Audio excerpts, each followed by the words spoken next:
The morning sun rose over Ouagadougou, painting the sky in shades of amber and gold.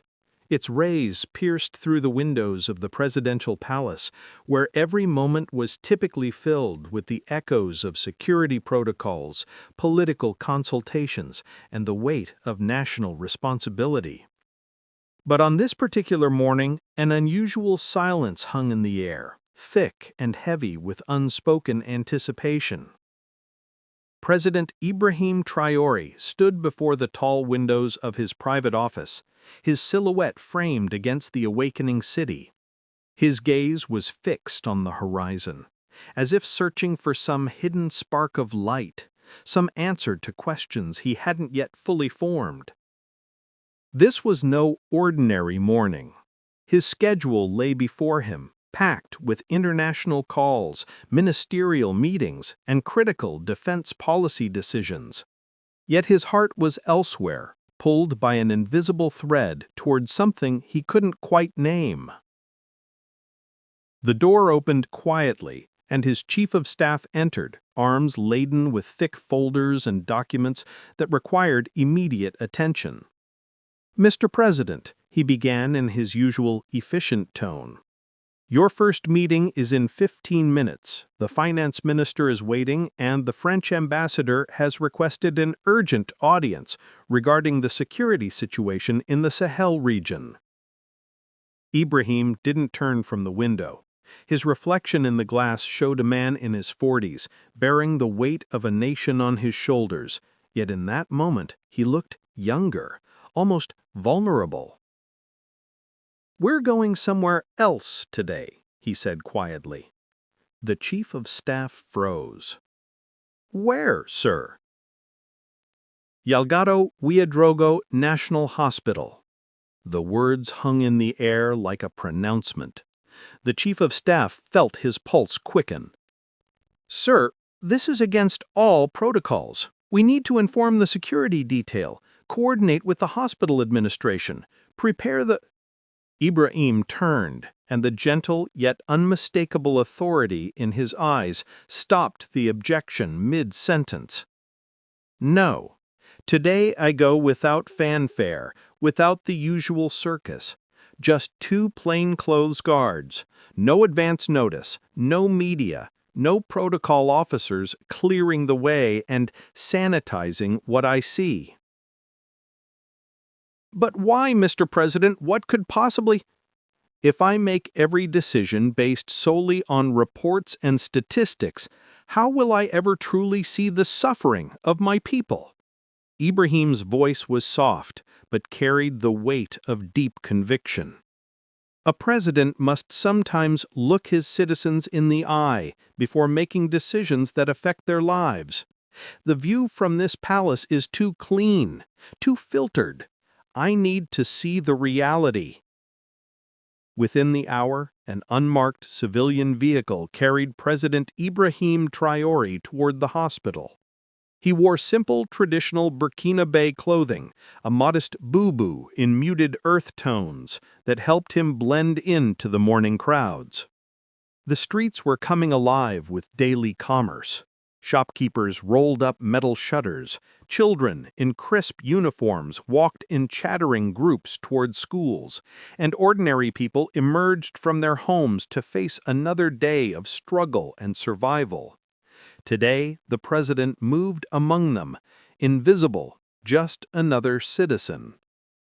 As the car navigated through traffic that showed no special deference, Ibrahim walked the city unfold. Vendors setting up fruit stands, a woman balancing a basin of goods on her head with effortless grace, young men on motorcycles weaving through traffic, an old man sitting outside a small cafe, sipping strong coffee and watching the world wake up.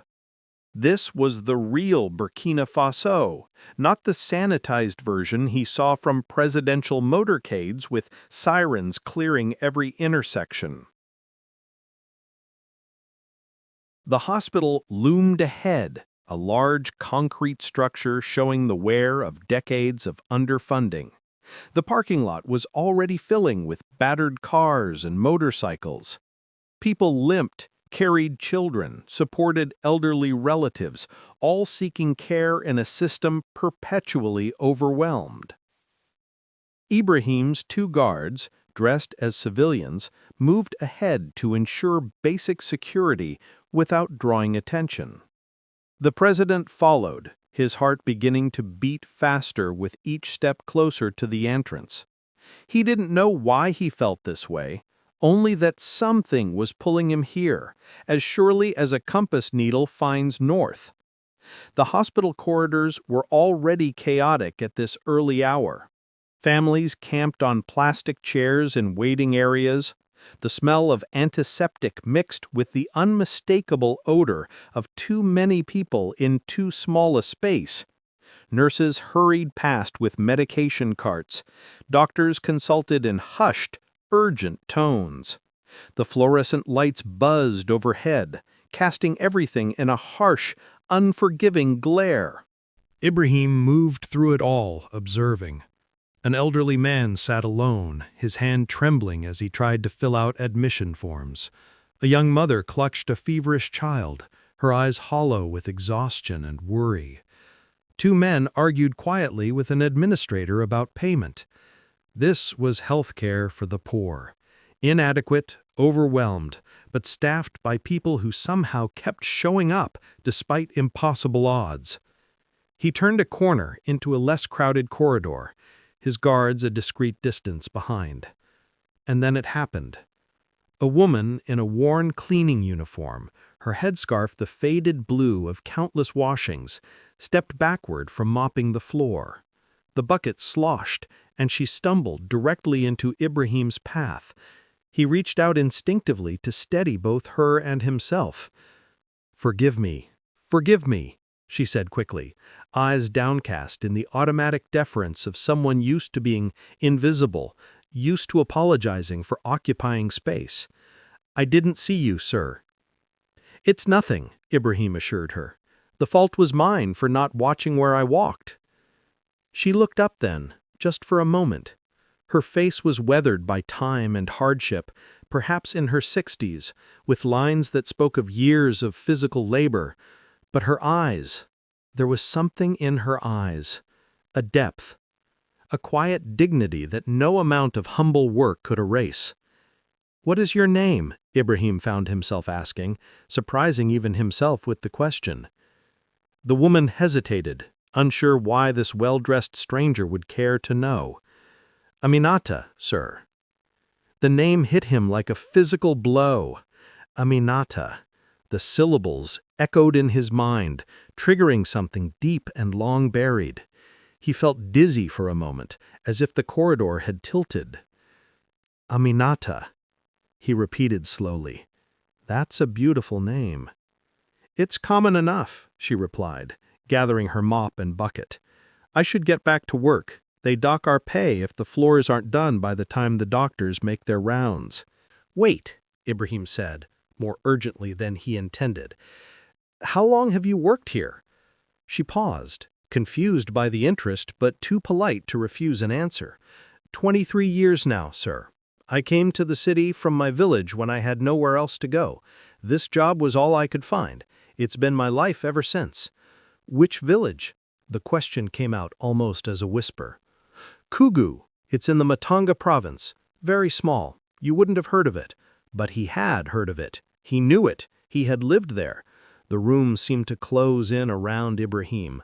Kugu, the village where he had spent the early years of his childhood, where his father had been buried when Ibrahim was barely old enough to understand death, where his mother had wept silent tears that seemed to have no end.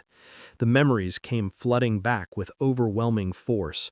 Dusty paths between mud brick homes, the ancient baobab tree in the center of the village where elders gathered, the small mosque with its modest minaret, the compound where he had lived, now nothing but fragments of sensation and emotion rather than clear images. "Did you—" Ibrahim struggled to keep his voice steady. "Did you know a woman named Fatima?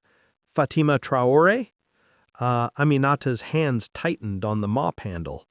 For a long moment, she didn't respond. When she finally looked up, her eyes met his directly for the first time. really looked at him, and in that gaze Ibrahim saw recognition dawn like a slow sunrise. "Fatima," she said softly. "Yes, she was your mother." The world stopped. Time suspended itself in that fluorescently lit hospital corridor. The sounds of the hospital, the intercoms, the rolling gurneys, the conversations all faded into a distant hum. Ibrahim felt his throat constrict, his eyes burning. "You know who I am?" he managed to ask. Aminata's weathered face transformed. Years of fatigue, memory, sorrow, and tenderness all converged in her expression. A single tear traced down her cheek, catching the harsh light. "I have known you since you were 5 years old," she said, her voice trembling. "Ibrahim, you used to call me Mama Nina." The name, Mama Nina, unlocked something in Ibrahim's mind that had been sealed for decades. Suddenly, he wasn't a 40-something president standing in a hospital corridor. He was a small boy again. And this woman before him wasn't a hospital cleaner in a faded uniform. She was the one who had bandaged his scraped knees when he fell, who had told him stories at night when nightmares came, who had shared her modest meals with him, who had sheltered him under her shawl from the rain, who had sung him songs in the Moray language when his mother's illness had left her too weak to care for him. Mama Nina. Ibrahim breathed the name like a prayer, like an incantation that could turn back the years. They stood there, two people whose lives had diverged so dramatically, yet whose connection had never truly severed, only buried beneath the accumulated weight of time and circumstance. "We can't talk here," Ibrahim said urgently, acutely aware of the people passing in the corridor, any one of whom might recognize him despite his civilian clothes. "Where do you live? I want to come see you, properly, to talk." Aminata looked frightened by the prospect. "I live in Dapoya neighborhood, a small house, very humble, not suitable for someone like you." "Someone like me?" Ibrahim felt a surge of emotion. "Mama Nina, I'm the boy you cared for. I'm not coming as a president. I'm coming as someone who needs to understand what happened to the people who raised me." She gave him the address, her hands shaking as she wrote it on a scrap of paper from her pocket.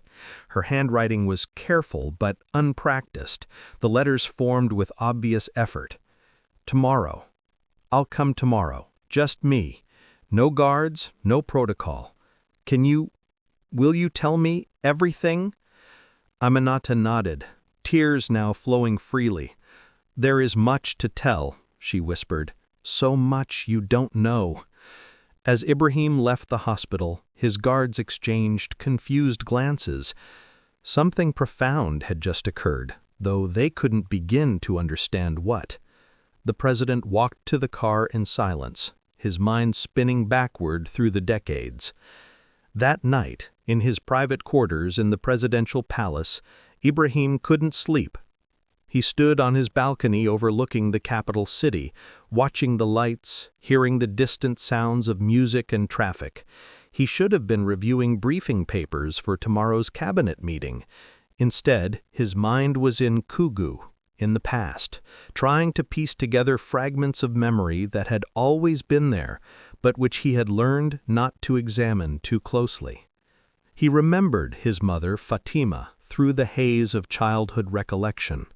Her face was indistinct now, but he remembered her voice, soft and melodious, singing traditional songs. He remembered the weight of her hand on his head, blessing him. He remembered her growing weaker, the illness that had slowly consumed her after his father's death. And he remembered another presence, warmer, somehow more tangible in memory than his own mother. A woman who had always been there, who had stepped in seamlessly when Fatima could no longer manage. He had called her Mama Nina, and she had been, a neighbor? A relative? He had never questioned it as a child. She had simply been part of his world, as essential as sunlight. Then she had disappeared. Or rather, he had been taken away. His father's relatives had come, his uncles from the city, men in good clothing who spoke of duty and proper upbringing. They had taken him to Ouagadougou, enrolled him in school, set him on the path that would eventually lead to the military academy, to a distinguished service record, to politics, and finally to the presidency. He had never asked about Mama Nina. As a child, he had cried for her, but the crying had been dismissed. "You're with your real family now," they had told him. "It's time to forget village ways and become a man." So he had forgotten, or thought he had. But memory, Ibrahim was learning, doesn't truly forget. It only buries. The next morning, Ibrahim woke before dawn. He told his chief of staff he was taking a personal day, something so unprecedented that it sparked immediate concern. "Sir, is everything all right? Are you ill?" "I'm fine," Ibrahim assured him. "I just need one day for a personal matter. Reschedule everything. Tell the ministers I apologize, but this cannot wait." He dressed in the simplest clothes he owned: faded jeans, a plain shirt, an ordinary jacket. He looked at himself in the mirror and barely recognized the man staring back. Without the tailored suits, the military bearing, the aura of authority, he looked like anyone. Just another middle-aged man with graying temples and tired eyes. He drove himself, waving off his security detail with explicit orders not to follow. They protested vehemently, but Ibrahim was firm. "I'm visiting an old friend, nothing more. I'll have my phone. If I'm not back by evening, then you can panic." The drive to Dapoya took him through parts of Ouagadougou he rarely saw. Neighborhoods where houses crowded together, where laundry hung on lines between buildings, where children played soccer in dusty lots with goals made of stacked rocks. This was where most of his citizens lived, not in the protected enclaves of wealth and power, but here, in the honest poverty of people doing their best with what little they had. He found the house easily enough, a modest structure with peeling yellow paint, a small courtyard behind a low wall. A young woman, perhaps in her 20s, was washing dishes in a plastic basin in the courtyard.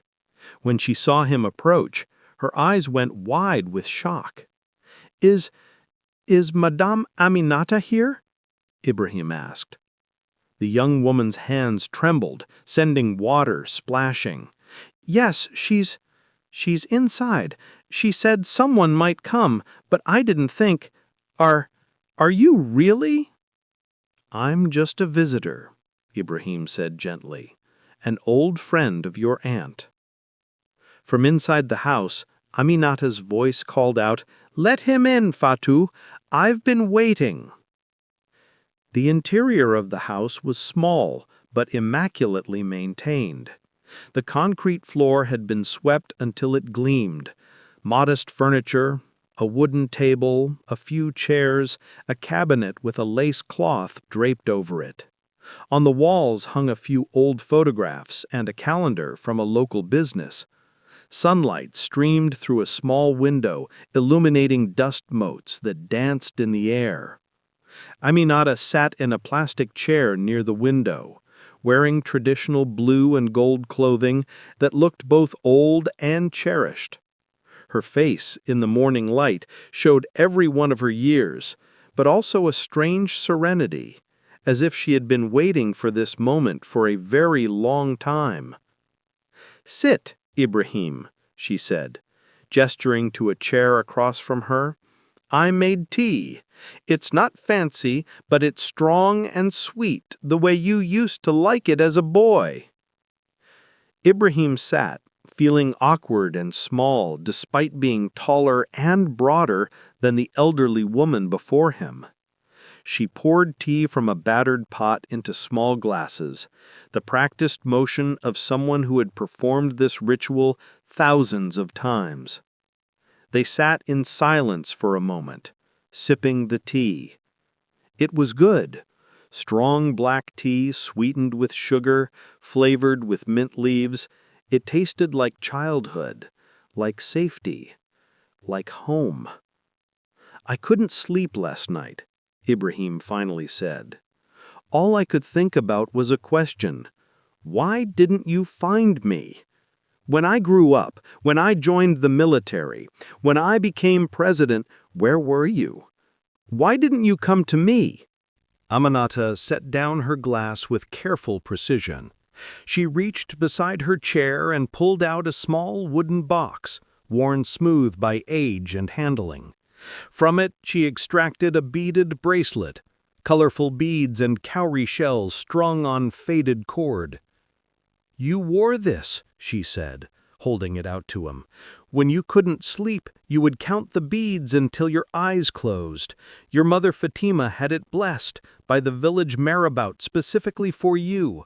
I kept it all these years."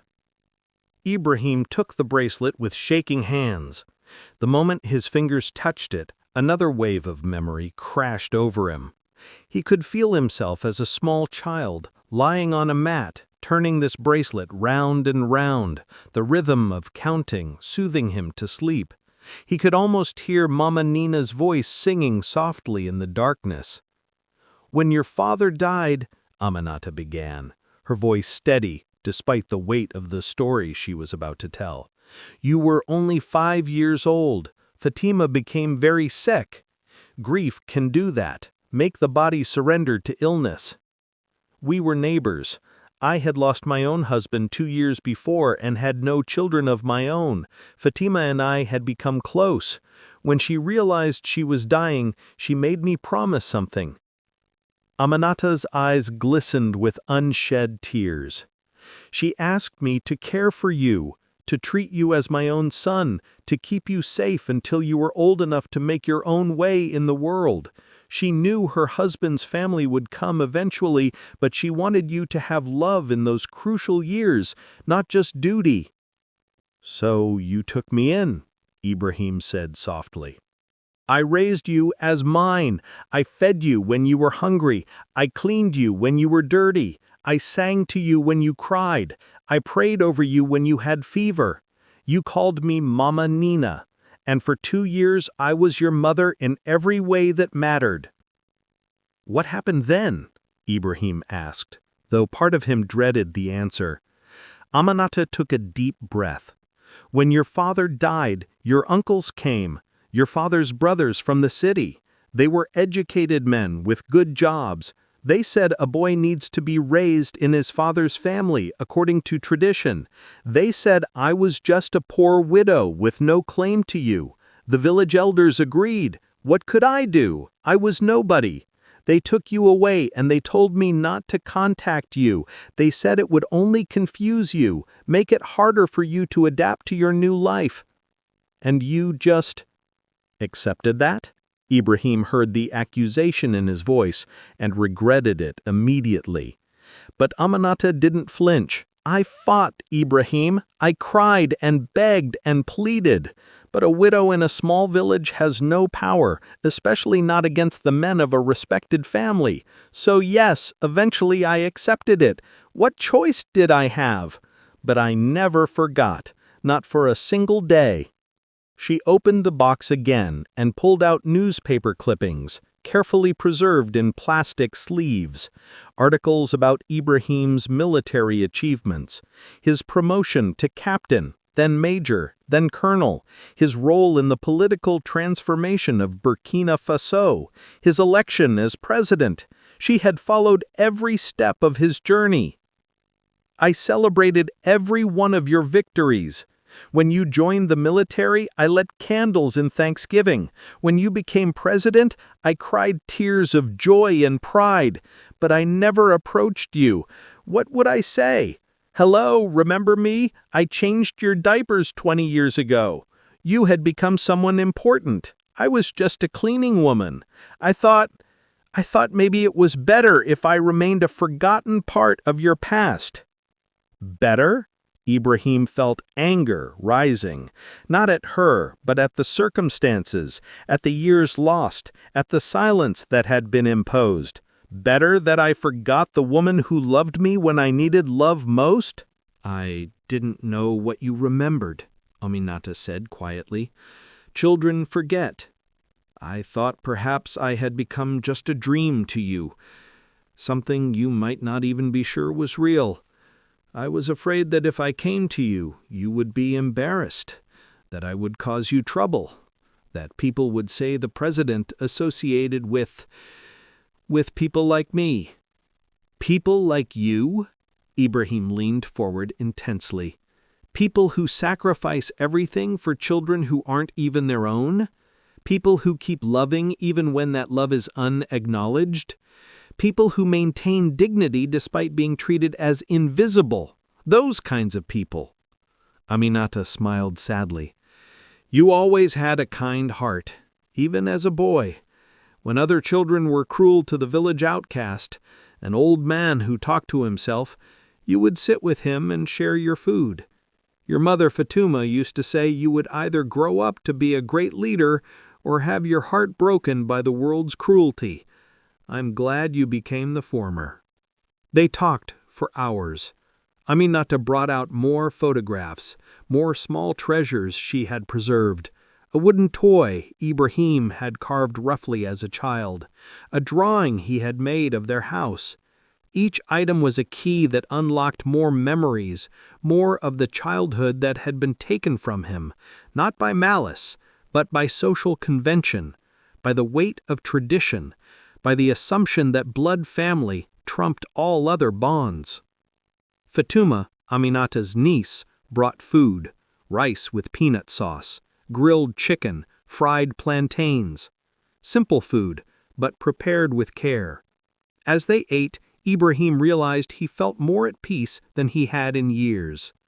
In this modest house, with this elderly woman who asked nothing of him, he had found something he hadn't even known he was missing. "I want to do something," Ibrahim said, as the afternoon light began to slant through the window. "I want people to know what you did. I want the world to understand that mothers aren't just those who give birth. They're the ones who show up day after day, who sacrifice without expectation of reward, who love when loving is hard." Aminata looked alarmed. "No, Ibrahim, I didn't tell you this story so you would feel obliged."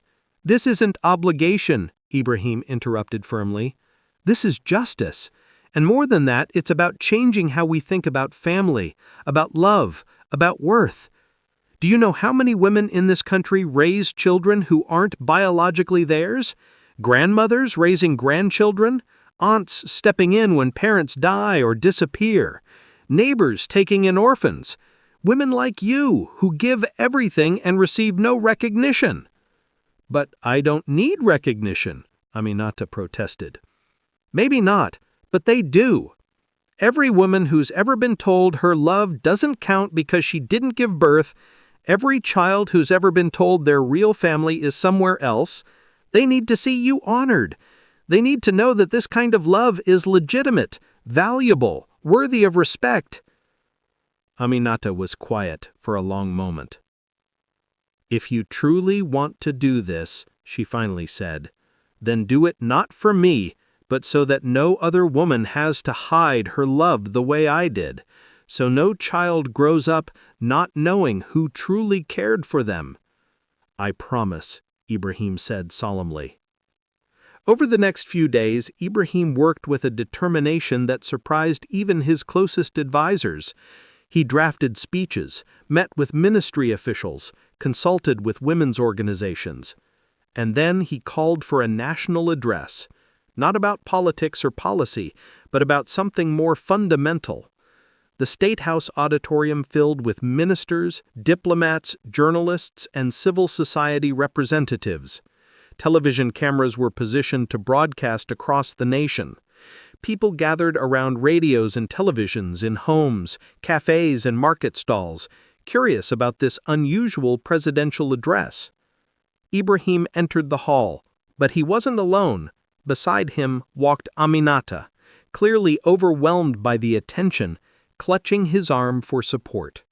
He led her to a seat of honor on the stage, a chair that had previously been occupied by visiting heads of state and Nobel laureates.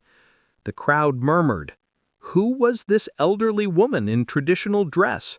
Why was she receiving such deference from the president? Ibrahim approached the microphone. He wore military uniform rather than a suit, a deliberate choice. This wasn't political theater. This was personal, and he wanted to speak as his authentic self. "My fellow citizens," he began, his voice steady but weighted with emotion. "Today I stand before you not primarily as your president, but as a son. I want to tell you a story that is both deeply personal and, I believe, profoundly important for our national conversation about family, dignity, and worth." He paused, looking at Aminata, who sat with her hands folded in her lap, tears already streaming down her weathered face. "A few days ago, I went to Yelgado Hospital for an unannounced visit. There I encountered a woman cleaning the floors. She nearly knocked me over with her bucket. It could have been an awkward moment, quickly forgotten. But when I heard her name, Aminata, something stirred in my memory. Something I hadn't allowed myself to remember for 30 years. The audience was completely silent now. Even the journalists had stopped their note-taking, caught up in the emotional gravity of the moment. This woman sitting beside me is Aminata Wadrako. She worked as a hospital cleaner for 23 years, earning barely enough to survive, living in a small house in Depoya, visible to no one. But she is not nobody. She is my second mother. Gasps rippled through the crowd. Camera flashes erupted like small explosions of light. When I was 5 years old, my father died. My mother, Fatima, fell ill with grief and passed away shortly after. I was an orphan. According to our traditions, I should have been taken immediately by my father's family. But first I spent 2 years in the care of this woman. She fed me. She clothed me. She taught me my first prayers. She bandaged my wounds. She sang me to sleep. She loved me when I was most alone in the world." Ibrahim's voice thickened with emotion. "Then my uncles came and took me to Ouagadougou. I was told to forget the village, to forget the past, to become a modern, educated man. And I obeyed. I built a life. Military service, politics, public office. I became successful by conventional measures, but I forgot the woman who made that success possible." He turned fully toward Aminata now. "She didn't forget me. She followed every step of my journey. She celebrated my achievements from afar. She prayed for me. She kept mementos of my childhood. And she never approached me because she thought a woman of her humble status would be an embarrassment to the president. She loved me so much that she stayed away." The audience was openly emotional now. Many women in the crowd were weeping. Even hardened politicians seemed affected. "Today, I want to correct a terrible injustice," Ibrahim continued, his voice growing stronger. "I want to publicly acknowledge that mothers are not defined solely by biology. They are defined by love, by sacrifice, by showing up day after day. Aminata Wadrago is my mother in every way that matters. And I am not ashamed of her. I am proud of her. I am honored by her. And I will spend the rest of my life trying to repay even a fraction of what she gave me." He gestured, and aides brought forward documents and a wooden plaque. "Effective immediately, I am establishing the Roots of the Heart Foundation. a national program to support women who raise children who are not biologically their own. We will provide financial assistance, health care, housing support, and public recognition for these silent heroes of our society. The applause was thunderous, but Ibrahim raised his hand for silence. And I am presenting this woman with a lifetime pension, a new home, and our nation's highest civilian honor for humanitarian service. But more than any of that, I am asking her forgiveness for the years I forgot her, and I am asking this nation to remember all the Aminatas, the grandmothers, aunts, neighbors, and strangers who raise children simply because those children need love. He knelt before Aminata's chair, taking her hands in his. The symbolism was powerful. A president, a military leader, a man of power, kneeling before an elderly cleaning woman. "Mama Nina," he said, loud enough for the microphones to catch, "will you forgive me?" Aminata couldn't speak. She pulled him into an embrace, and they stayed that way for a long moment, a scene that would be photographed, painted, and remembered as one of the most moving moments in the nation's history. When she finally found her voice, it was soft but clear. "There is nothing to forgive, my son. You were never lost to me, and I was always proud of you." The nation watched a president weep in his mother's arms, and in that moment, something shifted in the collective consciousness. Conversations began in homes and villages about the women who raised children out of love rather than obligation. Old women who had been invisible suddenly found themselves valued.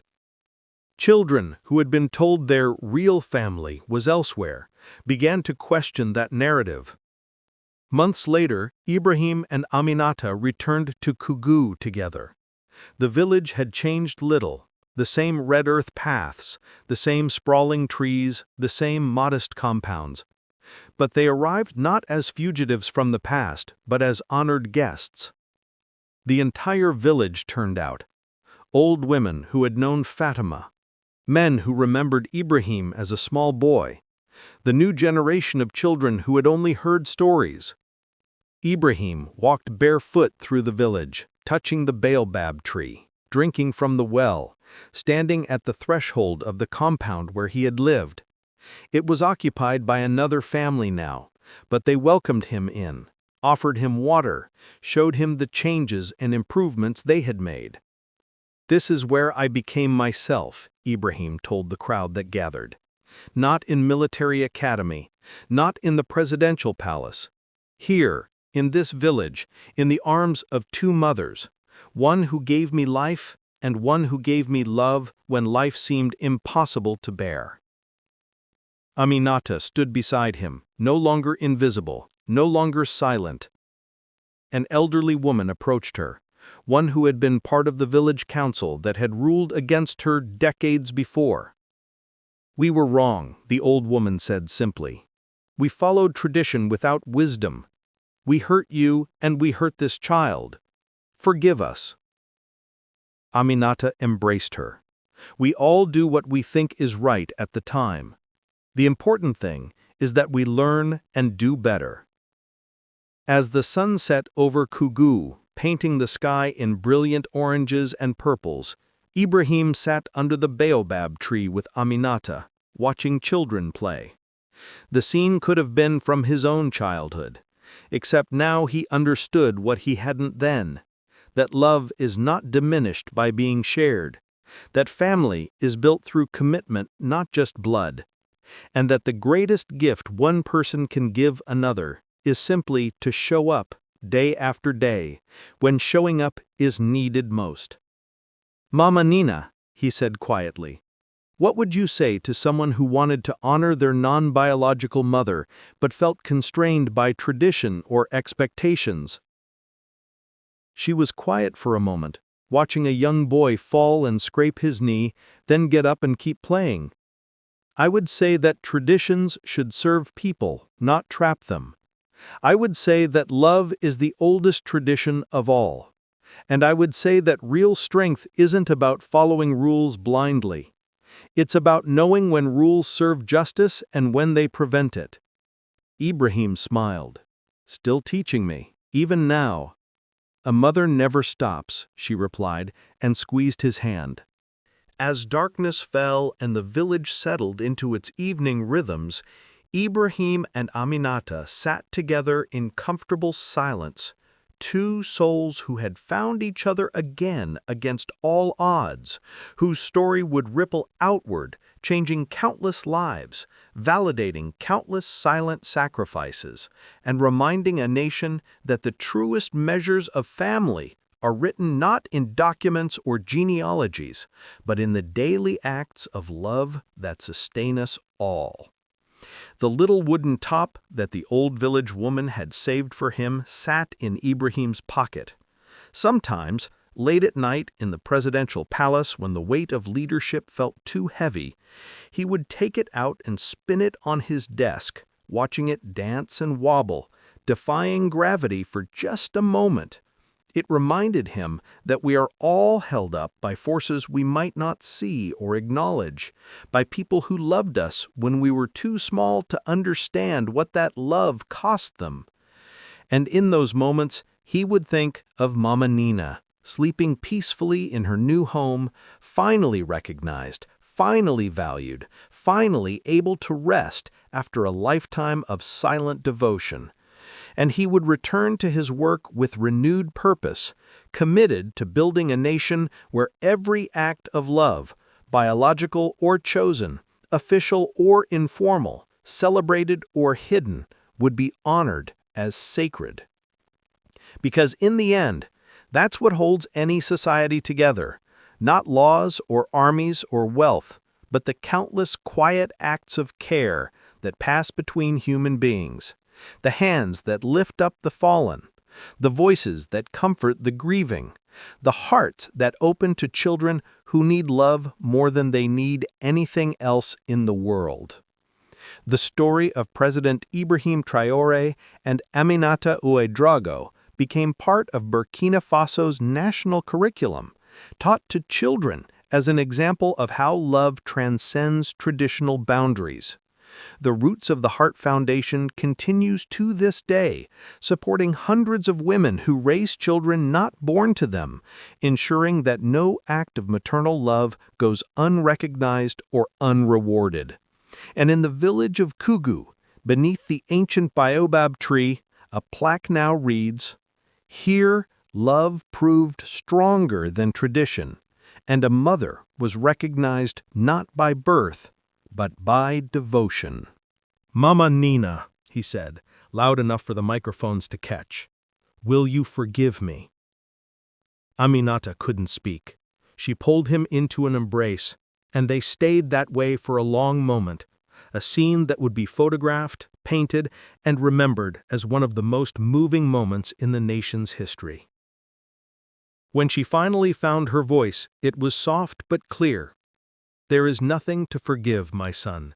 You were never lost to me, and I was always proud of you." The nation watched a president weep in his mother's arms, and in that moment, something shifted in the collective consciousness. Conversations began in homes and villages about the women who raised children out of love rather than obligation. Old women who had been invisible suddenly found themselves valued. Children who had been told their real family was elsewhere began to question that narrative. Months later, Ibrahim and Aminata returned to Kugu together. The village had changed little, the same red earth paths, the same sprawling trees, the same modest compounds. But they arrived not as fugitives from the past, but as honored guests. The entire village turned out. Old women who had known Fatima, men who remembered Ibrahim as a small boy, the new generation of children who had only heard stories. Ibrahim walked barefoot through the village, touching the baobab tree, drinking from the well, standing at the threshold of the compound where he had lived. It was occupied by another family now, but they welcomed him in, offered him water, showed him the changes and improvements they had made. "This is where I became myself," Ibrahim told the crowd that gathered. "Not in military academy, not in the presidential palace. Here, in this village, in the arms of two mothers, one who gave me life and one who gave me love when life seemed impossible to bear." Aminata stood beside him, no longer invisible, no longer silent. An elderly woman approached her, one who had been part of the village council that had ruled against her decades before. "We were wrong," the old woman said simply. "We followed tradition without wisdom. We hurt you and we hurt this child. Forgive us." Aminata embraced her. "We all do what we think is right at the time. The important thing is that we learn and do better." As the sun set over Kugu, painting the sky in brilliant oranges and purples, Ibrahim sat under the baobab tree with Aminata, watching children play. The scene could have been from his own childhood, except now he understood what he hadn't then, that love is not diminished by being shared, that family is built through commitment, not just blood, and that the greatest gift one person can give another is simply to show up day after day when showing up is needed most. "Mama Nina," he said quietly, "what would you say to someone who wanted to honor their non-biological mother but felt constrained by tradition or expectations?" She was quiet for a moment, watching a young boy fall and scrape his knee, then get up and keep playing. "I would say that traditions should serve people, not trap them. I would say that love is the oldest tradition of all. And I would say that real strength isn't about following rules blindly. It's about knowing when rules serve justice and when they prevent it." Ibrahim smiled. "Still teaching me, even now." "A mother never stops," she replied, and squeezed his hand. "Mama Nina," he said, loud enough for the microphones to catch.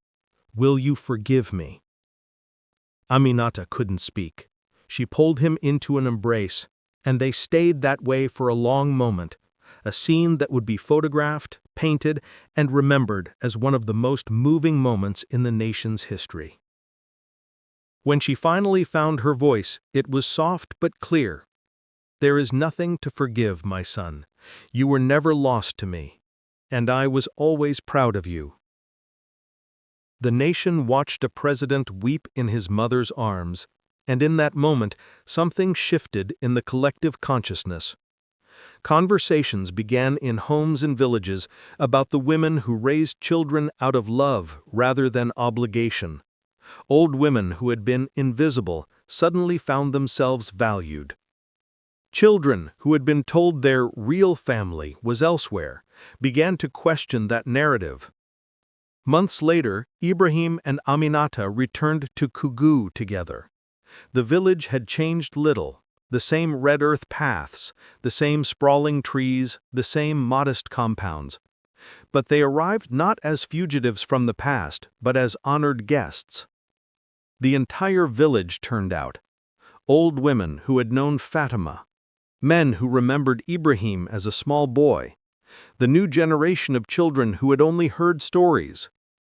Ibrahim walked barefoot through the village, touching the baobab tree, drinking from the well, standing at the threshold of the compound where he had lived.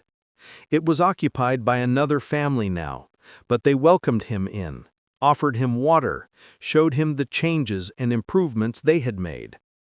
"This is where I became myself," Ibrahim told the crowd that gathered. "Not in military academy, not in the presidential palace. Here, in this village, in the arms of two mothers, one who gave me life and one who gave me love when life seemed impossible to bear." Aminata stood beside him, no longer invisible, no longer silent. An elderly woman approached her, one who had been part of the village council that had ruled against her decades before. "We were wrong," the old woman said simply. "We followed tradition without wisdom. We hurt you and we hurt this child. Forgive us." Aminata embraced her. "We all do what we think is right at the time. The important thing is that we learn and do better." As the sun set over Kugu, painting the sky in brilliant oranges and purples, Ibrahim sat under the baobab tree with Aminata, watching children play. The scene could have been from his own childhood, except now he understood what he hadn't then, that love is not diminished by being shared, that family is built through commitment, not just blood, and that the greatest gift one person can give another is simply to show up day after day when showing up is needed most. "Mama Nina," he said quietly, "what would you say to someone who wanted to honor their non-biological mother but felt constrained by tradition or expectations?" She was quiet for a moment, watching a young boy fall and scrape his knee, then get up and keep playing. "I would say that traditions should serve people, not trap them. I would say that love is the oldest tradition of all.